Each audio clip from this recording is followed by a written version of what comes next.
Okay. I I have only two older men. You have? Had? Huh? You have had? 有没有？没有，给你好了。好，是我的了。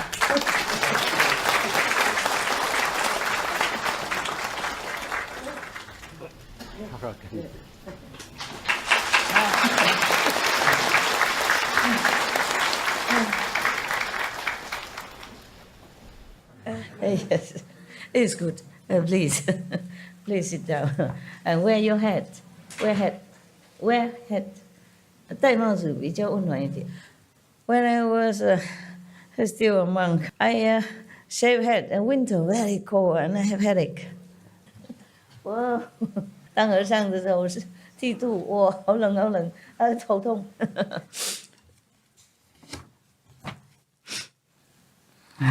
Probably is here. Yeah, that's right. I mark it here so I can continue. We should really thank the past masters, monks and nuns and scholars who have taken time to record the Buddha's teaching after the master's nirvana, and also for the past and present persons, lay or monks or nuns who have really dedicated themselves, sacrificed their time and precious health or under any difficult situation to translate this so that I can read it to you. And we have to thank them. And may they be blessed forever by all the Buddhas, past, present, and future. May their merit be immense. May they be liberated forever. Thank you.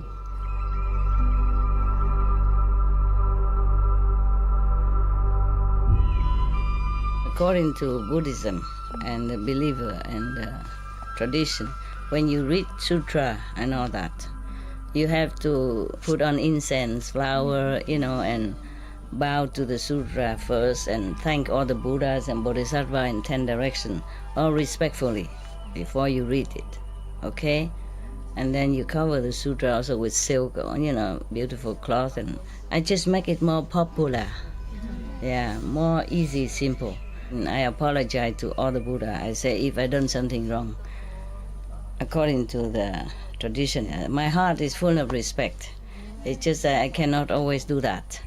So please, all the sin, whatever I've done wrong, is all on me. At least other people, they hear the names of the Buddha, according to the sutta, they will get benefit. Yes. Yesterday we were talking about this a good person when he attains some state of samadhi, and if he thinks he's a sage, then the demon of chronic depression will enter his mind, yeah?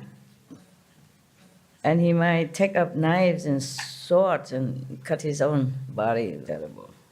Or he may flee into the wilderness, driven by constant anxiety and be unwilling to see people. And lacking proper samadhi, he will certainly fall. Today we continue.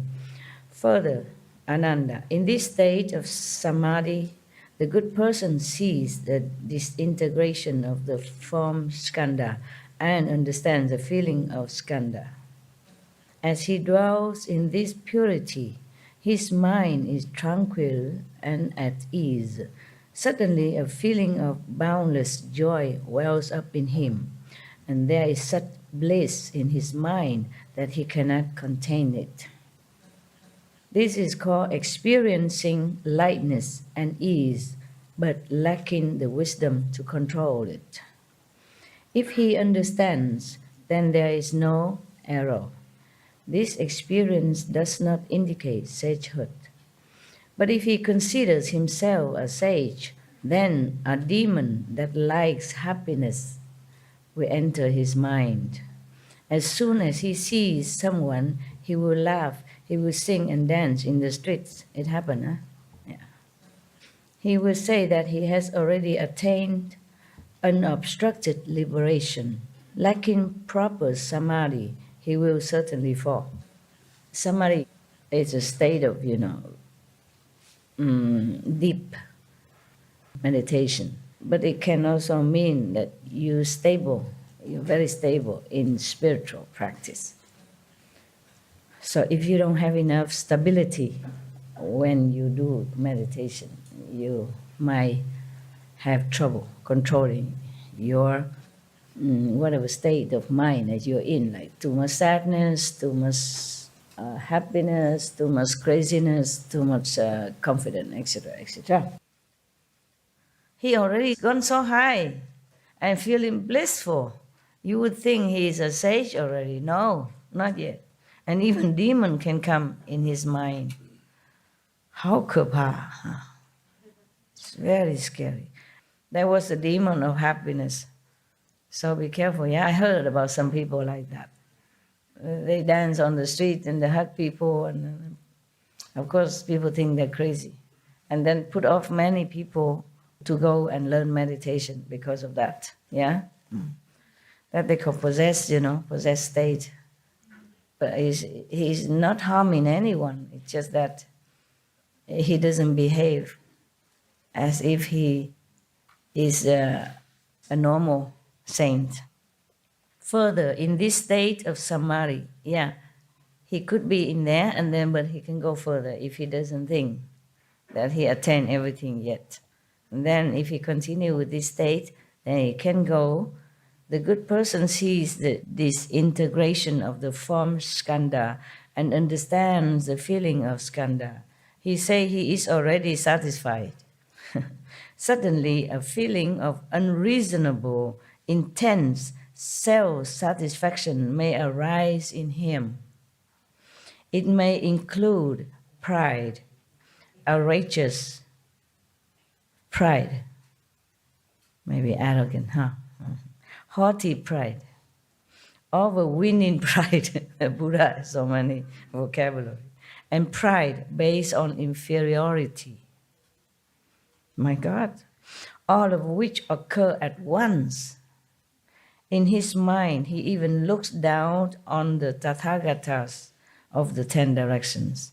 He even don't respect any Buddhas. How much the more so on the lesser positions of sound hearers and those enlightened by conditions. Sound hearers. Buddha say all the time, sound hearer.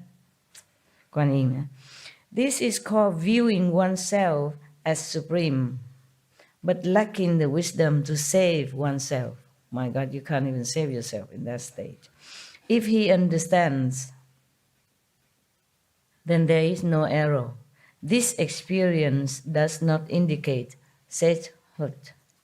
But if he considers himself a sage, then a demon of intense arrogance will enter his mind.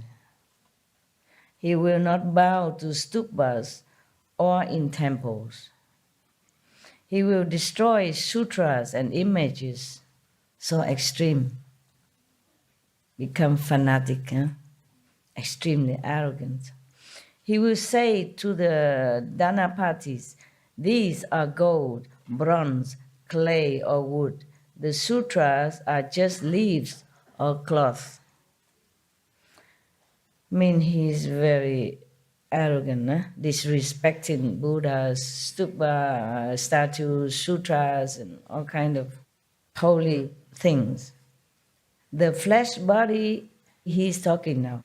He's talking to anything that's not important. He even say these are gold, bronze, clay, or wood. The sutras are just leaves or cloth.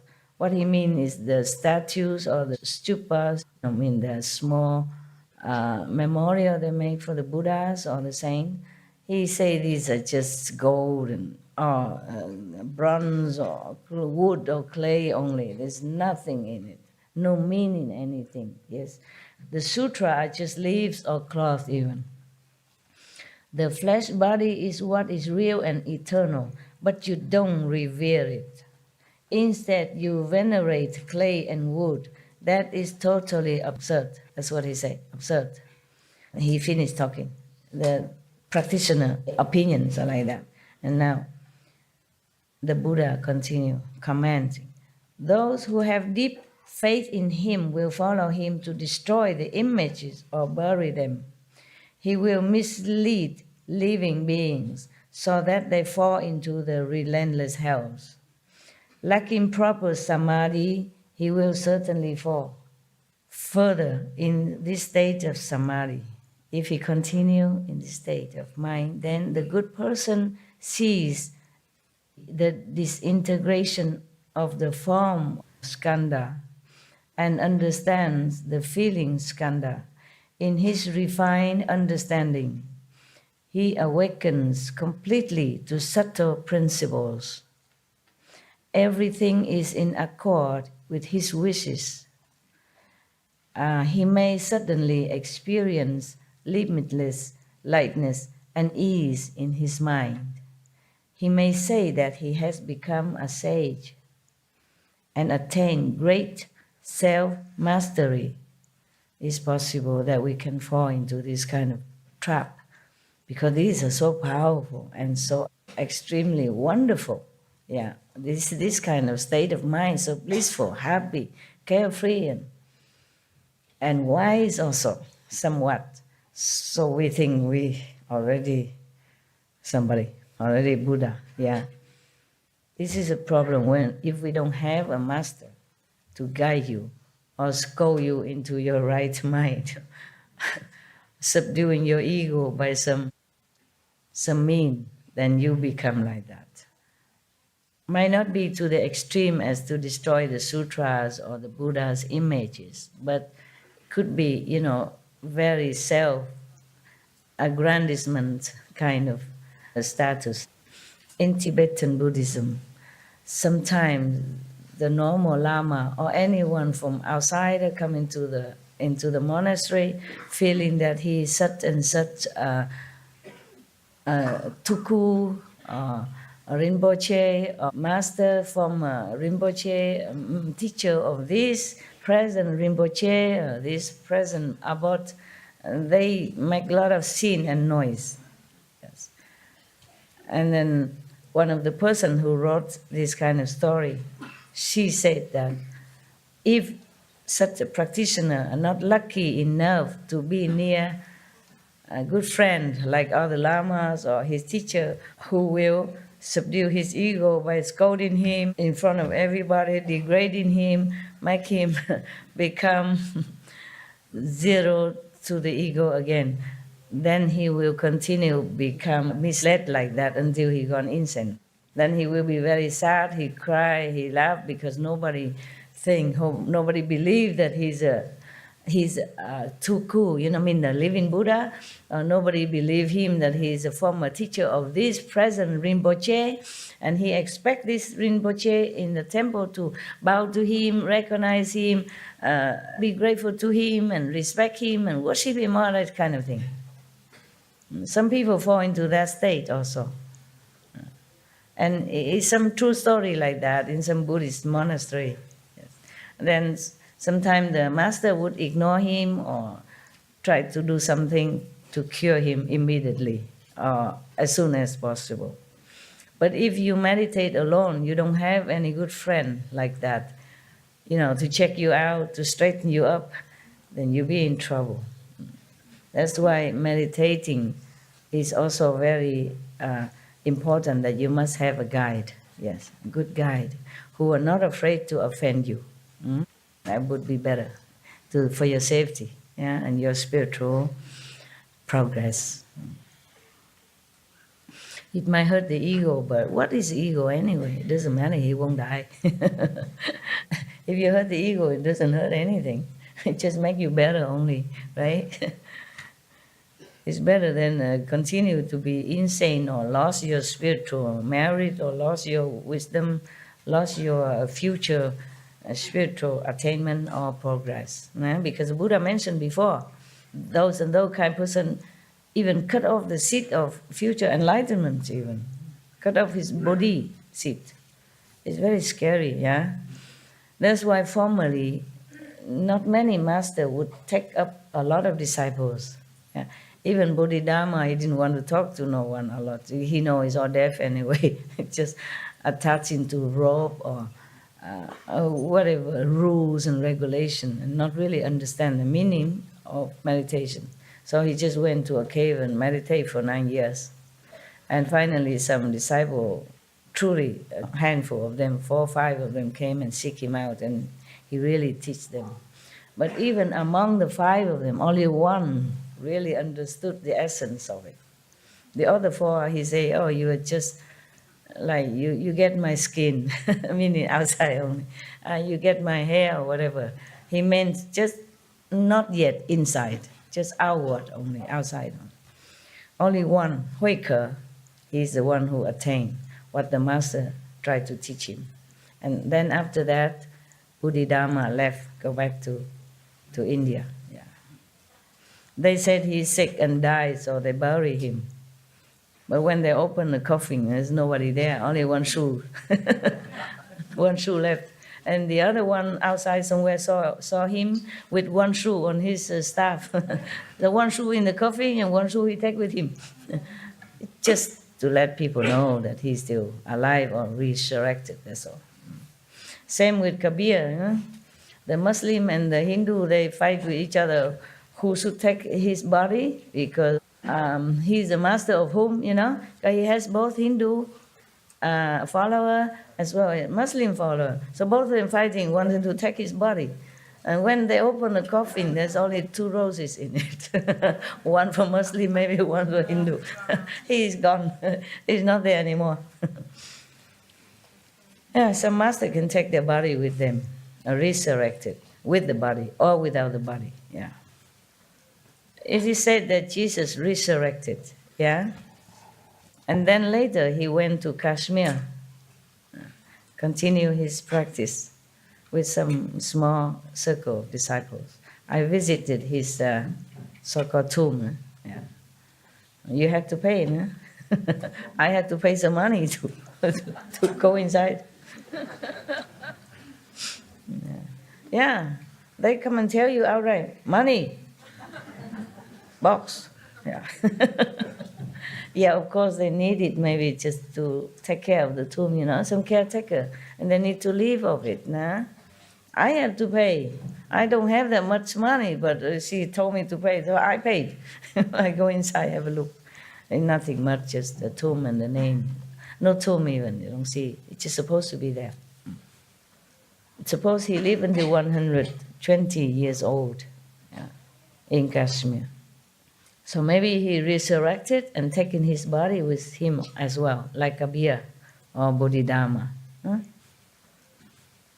All right. Good translation? Yeah, wonderful. Oh, I'm so happy. At least the Chinese, you know, very difficult for them to come here. You know, not all of them have a lot of money. China is big, you know. Not every Chinese city near Taiwan.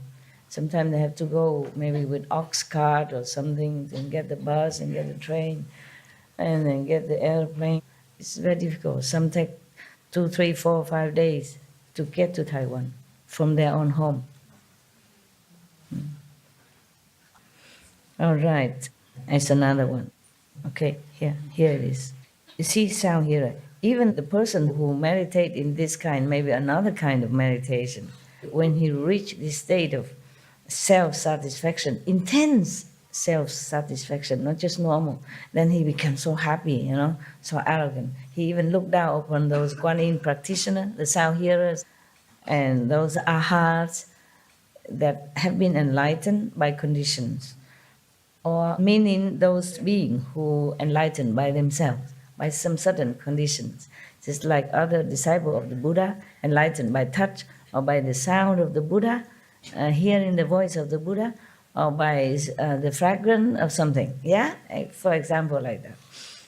Just because they have probably been practicing many lifetimes already, so now just some simple condition, they get enlightened. Huh?